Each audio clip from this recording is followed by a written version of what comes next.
अपने घर को हम देख नहीं रहे, दूसरे के घर में झांकने की कोशिश कर रहे हैं। मैं पूछना चाहता हूं बांग्लादेश की आवाम से, क्या ये एहसान का बदला आज आप भारत को ये दे रहे हैं?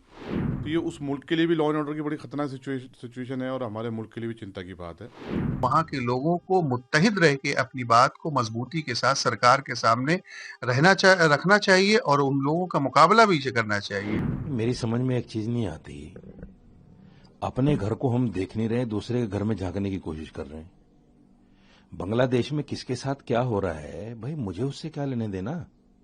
मेरे घर में अभी 6 दिन पहले बिहार में ताहिर हुसैन की मॉब लिंचिंग हुई, उस पर विश्व हिंदू परिषद ने कोई धरना प्रदर्शन किया? नहीं किया। कोई आवाज किसी ने उठाई? नहीं उठाई। किसी नेता ने कुछ उसके लिए बोला? नहीं बोला। इसलिए कि वो मुसलमान है। और आप प्रदर्शन कर रहे हो इसलिए कि वो हिंदू था मरने वाला। मैं उसकी निंदा करता हूं, मैंने पहले भी बयान दिया, मैं आज भी कहता हूं कि उसको मारने वाले मुसलमान नहीं हो सकते। मैं इतना सख्त बोल रहा हूं, उसके मारने वाले मुसलमान ही नहीं हो सकते, क्योंकि इस्लाम इस तरह के किसी को मारना, इस तरह जलाना, उसकी लाश के साथ बर्बरियत करना, इस्लाम कतई इजाजत नहीं देता। इस्लाम तो ये कहता है कि अगर किसी नाहक आदमी को आपने कत्ल कर दिया तो ऐसा है जैसे पूरी इंसानियत को आपने मार दिया। तो ये मुसलमान तो वो हो ही नहीं सकते। जिस तरह से अभी इंसानियत का कत्ल हुआ, अभी जिस तरह से उस बच्चे को उसकी हत्या की गई और उस हत्या करने के बाद उसको नंगा करके पेड़ से लटकाया गया, और जिस तरह से उस लाश की नुमाइश की गई, बहुत दुख की बात है। मैं पूछना चाहता हूं बांग्लादेश के चीफ इमाम से, मैं पूछना चाहता हूं बांग्लादेश के चीफ काजी से, मैं पूछना चाहता हूं बांग्लादेश के इमामों से, मैं पूछना चाहता हूं बांग्लादेश की आवाम से, क्या ये एहसान का बदला आज आप भारत को ये दे रहे हैं? भारत ने हमेशा से बांग्लादेश का सहयोग किया, चाहे वो आर्थिक स्थिति हो, चाहे वो व्यापार का मामला हो, चाहे उनका इंफ्रास्ट्रक्चर का हो। हर कदम पे भारत बांग्लादेश के साथ खड़ा रहा।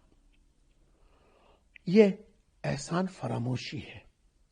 मैं उन इमामों से, चीफ इमाम से पूछना चाहता हूं, क्या इस्लाम का तरीका यही है? इस्लाम बचाने का नाम है, इस्लाम मारने का नाम नहीं है।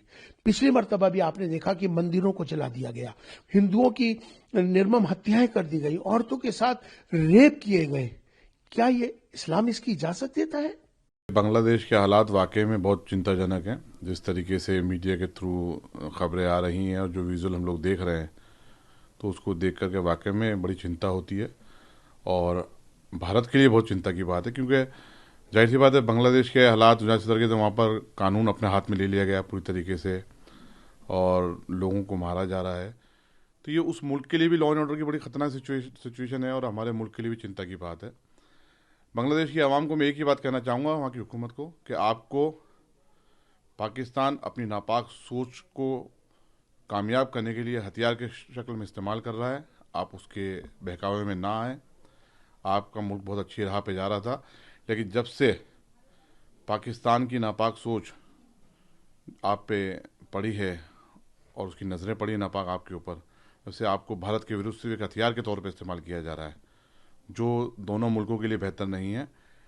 बांग्लादेश एक इस्लामिक मुल्क भी है वहाँ पर, तो वहाँ पर किसी भी एक बेगुनाह का कत्ल, पूरी इंसानियत का कत्ल इस्लाम का एक पूरा प्रिंसिपल, फंडामेंटल प्रिंसिपल है। तो आप लोगों को ये भी सोचना चाहिए कि किसी के हुकूक पामाल ना हो और किसी तरीके से भी हिंसा ना हो, क्योंकि हिंसा तो किसी भी मुल्क के लिए बेहतर नहीं है। लेकिन भारत के लिए बहुत चिंता की बात है, हमें बहुत सतर्क रहना चाहिए कि पाकिस्तान जो आतंकवाद का जो एक खेल खेलता है, वो इस बार उसने बांग्लादेश के थ्रू खेलने की कोशिश करी है और वहाँ पर जिस तरीके से एक्सट्रीमिस्ट थॉट के लोग काबिज हो रहे हैं और आगे बढ़ रहे हैं, ये बहुत चिंता की बात है। देखिए, बांग्लादेश की जो सूरत हाल है और मोहन भागवत साहब का ये कहना कि तमाम हिंदुओं को संगठित रहना चाहिए, और मैं समझता हूँ कि होना भी चाहिए। जहाँ पे लोग अल्पसंख्यक में हो, माइनॉरिटीज में हो, अकलियत में हो, वहाँ के लोगों को मुत्तहिद रह के अपनी बात को मजबूती के साथ सरकार के सामने रखना चाहिए और उन लोगों का मुकाबला भी करना चाहिए। लेकिन सरकार की ये जिम्मेदारी बनती है कि यहाँ का जो मुसलमान है, यहाँ का जो बुद्धिजीवी है इस मुल्क का, वो बांग्लादेश की सूरत हाल पर बहुत चिंताजनक है और वो सोचता है कि वहाँ के हालात जल्द से जल्द कंट्रोल में हो और माइनॉरिटीज, अल्पसंख्यक और हिंदू जो लोग वहाँ पे रह रहे हैं उनको प्रोटेक्शन और तहफ़्फ़ुज़ मिलना चाहिए। उनकी जान की हिफाजत की जिम्मेदारी वहाँ की सरकार और फौज की है।